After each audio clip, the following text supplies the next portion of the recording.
নমস্কার, আমি অনিন্দা। কবি বৈশাখের প্রকৃতির বিশিষ্টতাকে অনুধাবন করেছেন। প্রকৃতির সাথে কবির নিবিড় প্রেমের সম্পর্ক। রবীন্দ্র কাব্যে বৈশাখ একাধিক বোধের উপস্থাপক।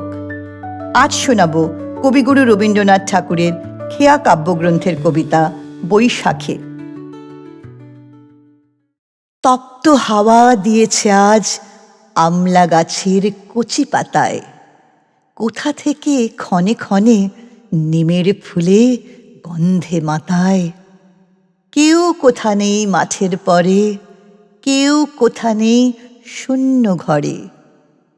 আজ দুপুরে আকাশ তলে রিমিঝিমি নুপুর বাজে, বারে বারে ঘুরে ঘুরে মৌমাছিদের গুঞ্জ সুরে কার চরণের নৃত্য যেন ফিরে আমার বুকের মাঝে।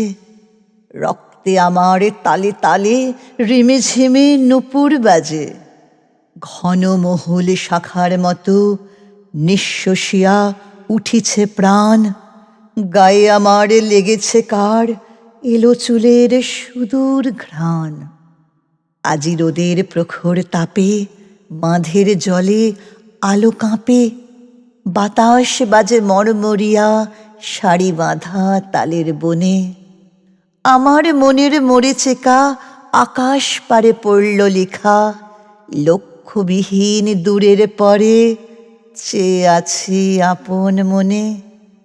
অলস ধেনু চড়ে বেড়ায় সারি বাঁধা তালের বনে।